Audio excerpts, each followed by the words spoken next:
Nous sommes en Angleterre, dans la banlieue de Liverpool.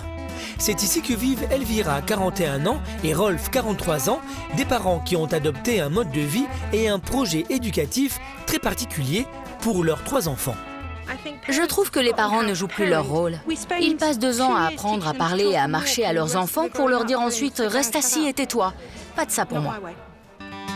Hors du temps et presque de la société, ils ont décidé de tourner le dos à la consommation et à la vie urbaine pour s'installer sur une île reculée du fin fond de l'Écosse, quasiment en autarcie.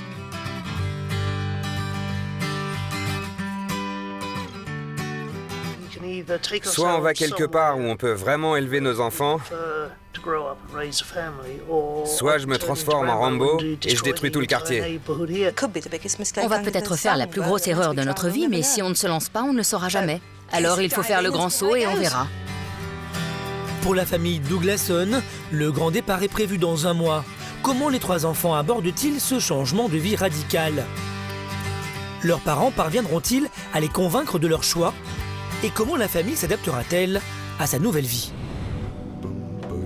Chez les Douglasson, Elvira, ex-maîtresse d'école, croit aux vertus de l'éducation à l'ancienne. Elle a sacrifié sa carrière pour se dévouer à ses 3 enfants, Eleanor, 9 ans, Kendrick, 7 ans, et Rowan, 5 ans. Nous, on n'est pas en famille que le week-end. On est tout le temps en famille. On fait tout en famille. Elvira en est persuadée, la petite enfance joue un rôle primordial dans une vie. Tous les moments qu'on passe avec eux à cet âge façonnent les adultes qu'ils seront demain. Là, on prépare un plat sympa uniquement avec des aliments frais. Et c'est comme un jeu pour eux. On ne respecte plus les femmes qui aspirent seulement à s'occuper de leur foyer et de la cuisine. Elles ne sont pas sur un pied d'égalité avec les femmes qui travaillent. Je suis fière d'être une femme au foyer et une mère. Nous avons des qualités exceptionnelles auxquelles on ne devrait pas renoncer. On est infirmière à domicile, couturière, cuisinière. On a de l'or dans les mains et on ne le valorise pas. En bonne mère de famille traditionnelle, Elvira fait tout maison, jusqu'à la farce des saucisses, soucieuse d'offrir à ses enfants une alimentation la plus naturelle possible. Ça, les enfants, c'est de la bonne nourriture. C'est très important de prendre le temps de faire à dîner pour les enfants et de leur préparer une nourriture saine. Ça renforce leurs muscles et leurs os qui, j'espère, tiendront encore le coup dans 80 ans. Donc, il faut y mettre du cœur. Maman va s'asseoir ici. J'étais maîtresse d'école. J'élève mes 3 enfants, je m'occupe de mon foyer et jusqu'à la semaine dernière, je m'occupais du catéchisme. Les gens n'ont plus le temps de rien. Sauf quand c'est une priorité pour eux, là ils en trouvent. Ok, je mange pas ce qui reste. S'il y en a encore un qui fait un commentaire, je me fâche. Kendrick, c'est la même viande que celle qu'on utilise pour les friands, donc tu aimes ça. Elvira ne déroge jamais à ses principes. Surtout au supermarché, lieu de toutes les tentations pour les enfants. Tu reposes ça. Vous en avez un chacun. Dans cette famille, l'autorité est de mise. Dire non à ses enfants, c'est les brider d'une certaine façon. Mais c'est notre devoir. J'ai entendu une femme dans la rue dire à ses enfants « Je veux être votre meilleure amie ». Pas moi. Je ne suis pas leur copine. Je suis leur mère. On doit guider ses enfants tout en instaurant un sens de la discipline. Les copains ne vous apprennent pas ça. Et parfois, malheureusement, on les perd. Alors que nous, les parents, nous serons toujours là pour eux.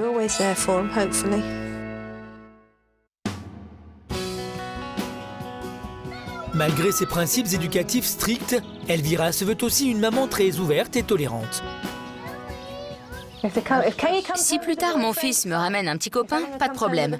Même chose si ma fille me ramène une petite copine. C'est leur affaire, c'est leur vie. La seule chose qui m'importe, c'est que ce soit la bonne personne et qu'elle les rende heureux. Si ce n'est pas le cas, ils auront une mère en furie en travers de leur chemin. Pour l'instant, je ne sais pas ce qu'ils seront plus tard. Ils seront peut-être magasiniers ou garagistes, passionnés par le foot, le maquillage ou la mode, ou peut-être des ingénieurs qui concevront des moteurs. Je n'essaie pas de les conditionner à un style de vie particulier. J'essaie de les préparer à la vie, tout simplement. C'est mon devoir, je suis leur mère.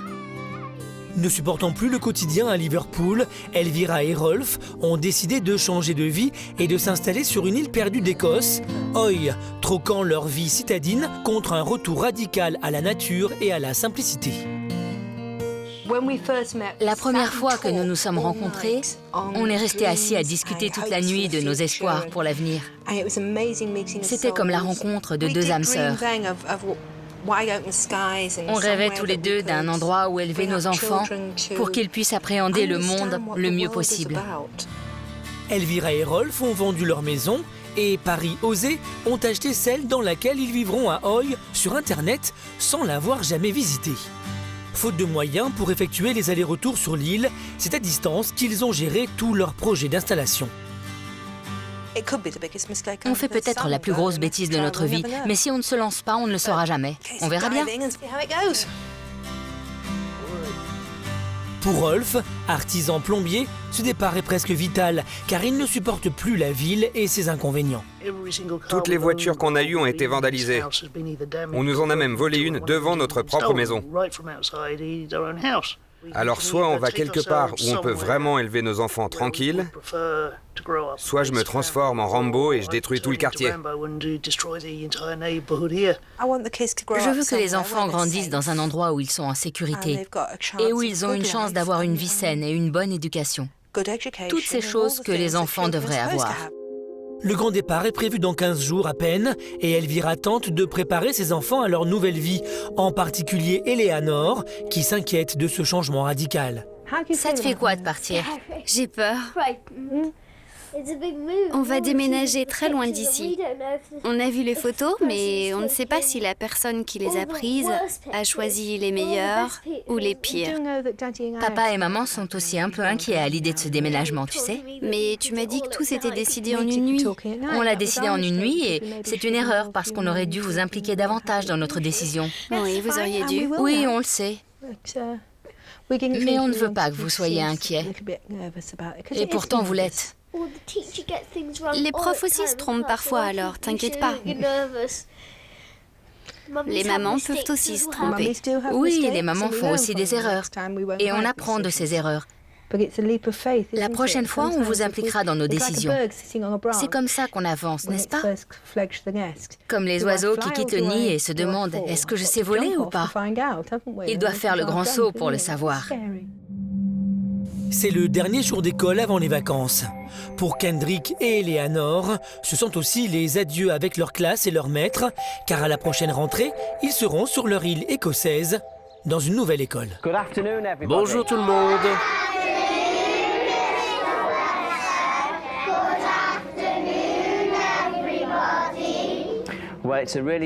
C'est un jour un peu triste parce qu'on va dire au revoir à Eleanor, Kendrick et Rowan parce qu'ils vont très loin. Où allez-vous, Kendrick? À Hoy, dans l'Orkney, en Écosse. Ils partent en Écosse, dans une île qui s'appelle Hoy, et on est très triste qu'ils s'en aillent.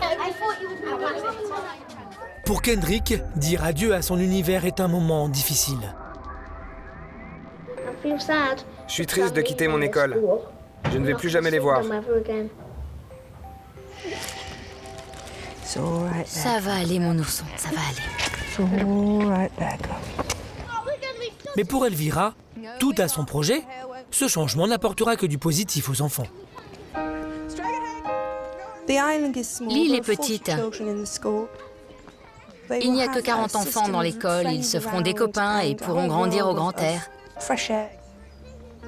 Ils pourront explorer le monde comme ils ne l'ont jamais fait avant.